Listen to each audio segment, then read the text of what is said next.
سلام، چطورین؟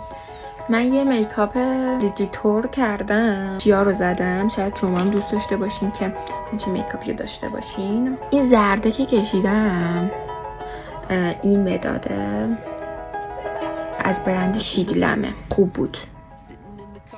نام اینجا باز بکشم ببینیم. الان میخوایم پاک کنیم با هم دیگه، ولی میخوام پیگمنت رو ببینیم چقدر خوبه پیگمنتش. مهم اینه که این تهش یه دونه چیز داره، تراش داره. محصول بعدی که استفاده کردم قلمه. قبلا توی شورت ویدیو هم نشون دادم بهتون. زد پرو 29 ریماس خط چشمم رو میکشم که حالا میتونم بهتون نشونم بدم. راحت خط چشم بکشیم.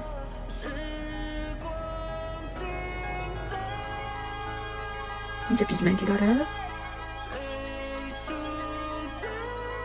محصول بعدی که استفاده کردم و پوستم رو که میبینین این شکلی صاف و صوفه. من نزدیکم بهتون نشون بدم.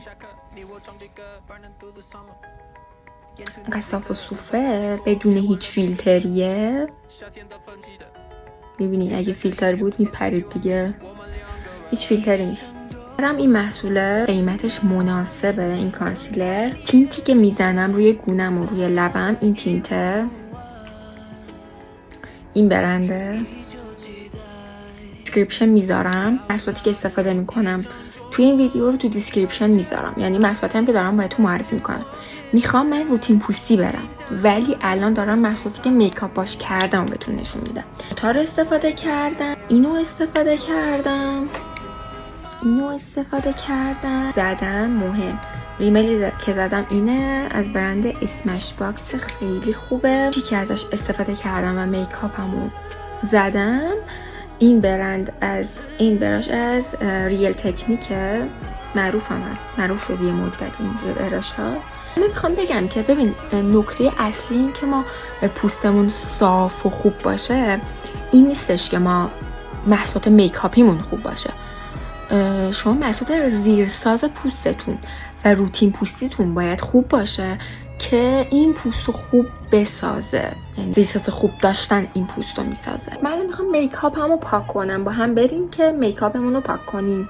دوستان عزیزم، خانمای خوشگل، آقا پسر خوشگل، این ویدیو انقدر که طولانی شد من چند قطعه کردم و جدا جدا گذاشتم. ازتون میخوام که اگه میخواین یه روتین پوستی عالی داشته باشین، یه پوست خیلی جذاب برای خودتون بسازین، همه ویدیوهامو نگاه کنین تا آخر. این ویدیویی که دارین نگاه میکنین الان پارت 1